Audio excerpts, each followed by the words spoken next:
Hey dudes, happy Thanksgiving and happy Black Friday.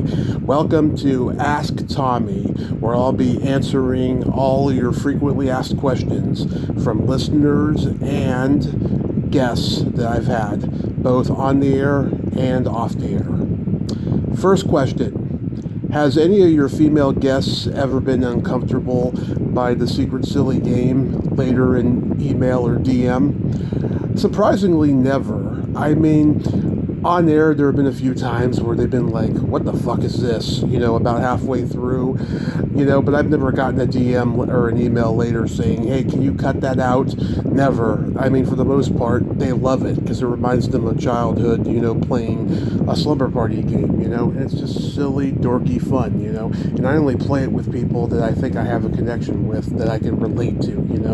I mean, I wouldn't play it with a 95-year-old lady, like Marion Ross or something like that.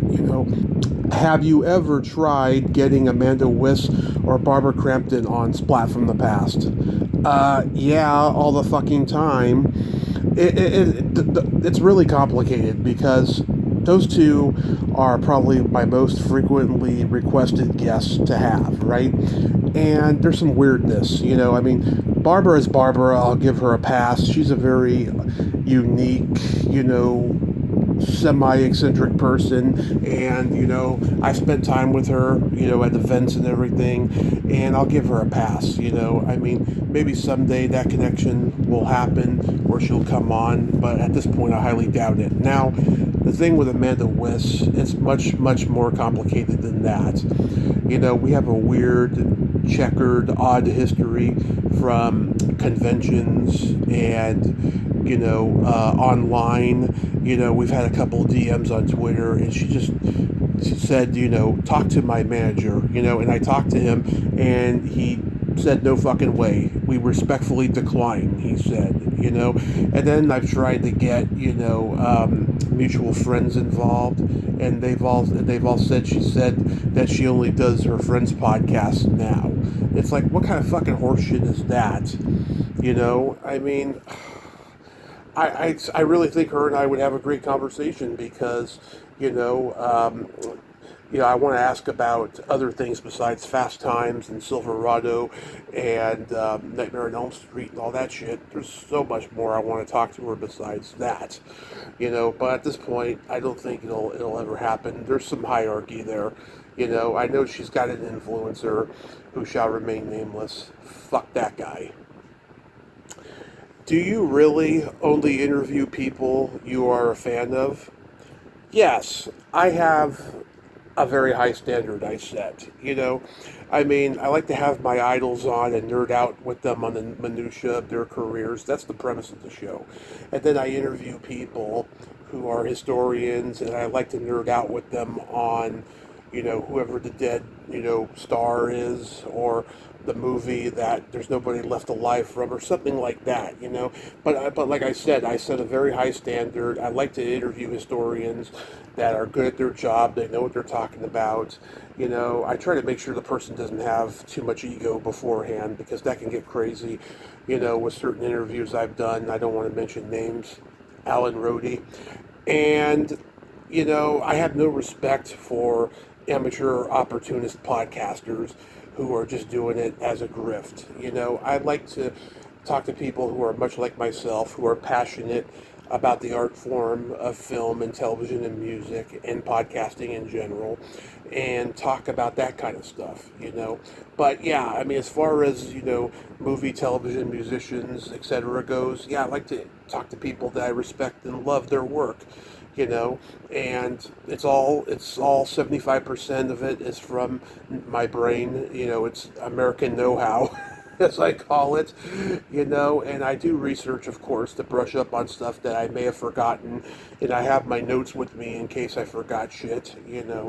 And that's all she wrote.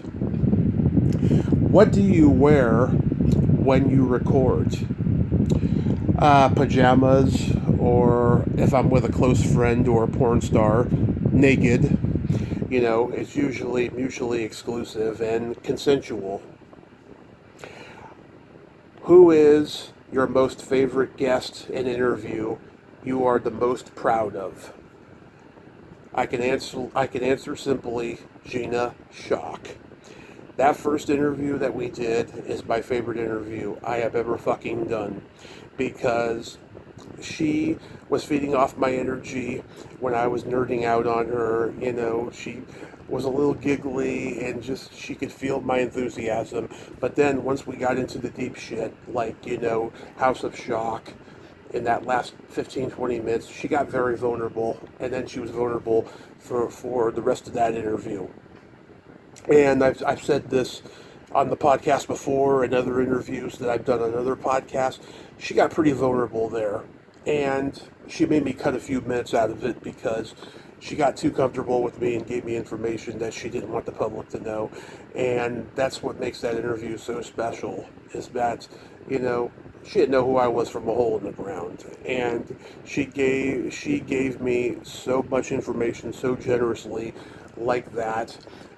And, that second interview we did was just goofy, silly, nerding out on music and talking about, little minutia things about her career that we didn't talk about the first time around.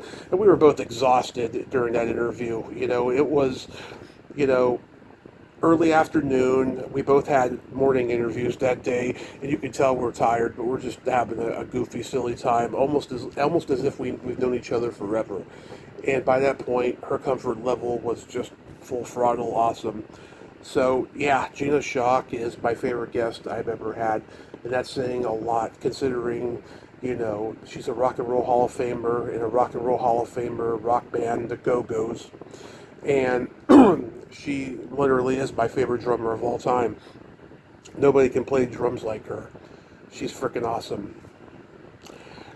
Ever thought about doing a podcast about bukkake?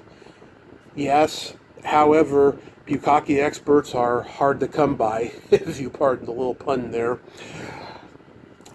What do your parents think about your podcast? They love it, they are so proud of me. And my dad, he listens quite frequently because, he lives in Washington. I live here in California. And so he can listen to me whenever he wants, even when, we're not talking on the phone, which we don't talk on the phone as often as we like because we're both so busy.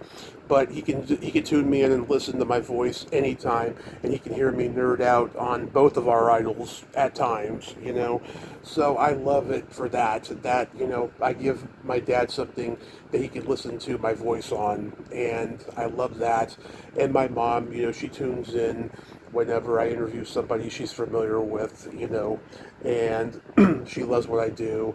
My brother and my nephew does too, and I guess select family members out there who don't fucking contact me do too, which really gets under my skin, that certain family members and certain friends don't tell me that they tune into the show and how proud of them, how proud of me they are. It really hurts me, because that matters the most, not what people in the industry think, not what the person I interviewed thinks. It's all about friendship and family, I mean, I will admit, and I've told this story a million times before, but I was a dick about a decade ago, and now, I'm fully humbled, and I've worked hard to get to where I want to be. I just wish people from the past would just get over the shit, because I've held myself accountable. I've apologized. I just wish that they would, tell me how they feel now.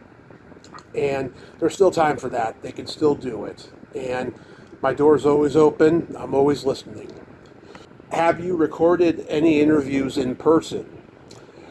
Kelly Maroney, when in 2018, I was at the, what was that? Oh, the Famous Monsters Horror Film Festival in Santa Rosa. We did a 5-minute interview on camera. The quality sucked because I was using my old recorder phone, but it was fun. I'm yet to get Kelly on here for a full hour. I'm hoping to get that done in 2024. It's going to be the 40th anniversary of Night of the Comet. I'm going to see if I can make that happen. My buddy Rudy, he comes and visits me a couple times a year, and we go to conventions or any kind of an event, in the Bay Area and in LA and so forth. And we always want to do a podcast, but we always get sidetracked catching up and watching movies and stuffing our faces with food. But in the future, I think he'll be my first in-person podcast interview, and it would be great because Rudy's got great stories about being on the sets of movies that he's acted in and stuff, in TV shows. I would love to do, a live Q&A episode, but no cons fucking invite me. Next year will be my 6th year in a row of the New Year's resolution of being invited to a con to do a live Q&A. And I hope to God it happens next year because I want my family to be there, especially my dad, because, as much as, I love the fact that he listens to the show, I would love for him to be right there and see me in my element, even if it's just one time. That would be fucking great. Is there a movie you've really wanted to interview somebody from but couldn't get anybody from it? Oh, man, there's many. Zombie Island Massacre. I almost had someone from that a couple of years ago. He he didn't seem too enthusiastic about doing it. He's like, maybe give me more information, and then I didn't hear back from him. Faces of Death, I would love. Screwballs, I've come close a few times. Jim Wynorski is the closest. I don't even think we talked about Screwballs. Maybe we did, but that was a short interview, like 20 minutes long. I can't remember. I wanted to focus on the movies he directed the most, because those are my favorite movies of his. Yeah, a bunch of Canadian movies like that, Star Crystal, Ghost Keeper, many I'm blanking on, I mean, I've pretty much chronicled every movie I love, but there's a bunch that I haven't yet, and those are ones that I hope someday I get somebody from those. Is there any rock musicians you wanted to interview but never got to? Well, I mean, there's ones that are still alive and they're hard to get in touch with. I almost had Tommy James of Tommy James and the Shondells a couple of years ago, and then his manager jerked me around, and then it didn't happen. A couple guys from the Alan Parsons Project I tried to get. Lenny, I can't pronounce his last name. He sang Games People Play. And then David, what's his name, who was also the lead singer of Pilot. I tried getting those guys. Lenny at least responded. David didn't. And I emailed him like, I don't know, a dozen times. I don't think that one will happen.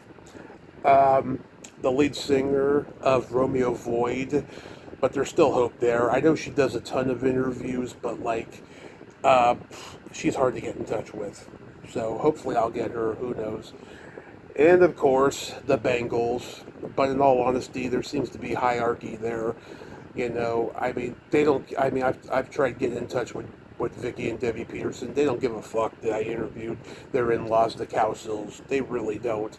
I don't know. I mean, if you go and watch the Bengals' history of being interviewed on YouTube, you can tell they don't really like it very much. They get a lot of snarky, sexist male journalists, which I'm not. I'm a fucking pro-woman, fucking musician lover who thinks that they're the most fucking talented band in the world.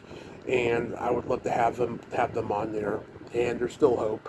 Hopefully it'll fucking happen finally. What TV crushes from childhood you really want to interview but haven't yet? Oh, that's easy. Valerie Landsberg. I'm still trying to make it happen. She's been promising me for like a year now, but she hasn't actually responded in about a year. And I know she had surgery, and I know she's got family issues, so forth. Hopefully it'll happen, though. Hopefully, because I had a huge crush on her. I'm such a Valerie Landsberg fan. I could have been the president of her fan club if I wasn't so fucking lazy. I'll tell you. Maureen Flanagan, who played Evie on Out of This World. Man, I've never been able to get in touch with her. I've DM'd her on Facebook. I've sent her emails. No response. That would be a great fucking interview. I'm a huge Out of This World fan. I've talked to supporting people from it, of course, but to actually get Evie on. I mean, that would be so fantastic. I guess, when you're the star of a show that becomes iconic like that, cult like iconic, you have a tendency to become a lot more defensive, and you've been asked every question and you've dealt with crazy fans. So I get that, but hopefully the universe will win in my favor eventually. I mean, look at all the fucking people I've had on so far. It's been a wild ride of a journey, but there's still hope. So those are two huge crushes of mine that I would like to get. Also, I remember too, there was like one point I tried to get Kari Michelson on from Give Me a Break, but she like gave me an email, and I emailed, and I didn't hear back. But maybe next year. I'd love to get Laura Jill Miller from Give Me a Break. I already tried to make the connection with Kari, with what's her name, Hendler, the other girl. There's Kari Michelson, and then there's Hendler. A mutual friend tried to connect me with her, and it didn't happen. Lori Hendler, and she was just, I don't know, kind of rude and cunty. So I was like, okay, I'm going to pass. But Laura Jill Miller, I've heard, is very accessible and sweet, and so I'll try to make that connection next year. I've tried before, but I'm going to try again. At this point, I have a decent amount of followers. I've done plenty episodes than the average person would by now. I have nothing to prove. I'll get a give me a break, girl. Do you like women's feet more than belly buttons, or do they coexist? Definitely coexist. There's no contest, and that's all I gotta say about that. What is turning 40 like? Well, when you turn 40, you get, less hair, you get a pot belly, but then some good things happen. You mature, you start holding yourself accountable for past mistakes, you feel less competitive. Doing the podcast has really thickened my skin. I mean, I'm still sensitive, I always will be, that's part of my genetic makeup. I hate rejection, but I'm more objective with it. I mean, it's a cliche, but rejection equals protection. And it's true. I mean, I look at everything at face value. I evaluate rejection a lot more now. I feel a person's body language out and think, okay, is this person being a cunt? Should I just forget it and move on? Should I just forget about it, or do I be persistent? And persistence has always paid off with me on this podcast, always. And so I have to really pick my battles. That's one thing I've learned about turning 40, is picking my battles. And you know what? I really wish a decade ago I knew this stuff. I'm sure people told me all this stuff, and it went over my head because I wasn't mature enough. I wasn't ready, and I wasn't listening too. I was always the smartest one in the room. When you're the smartest one in the room, that will lead to a car crash or worse, I have to say. And finally, what movies would you like to chronicle on Splat from the Past in 2024 that are celebrating a milestone that you haven't done in the past?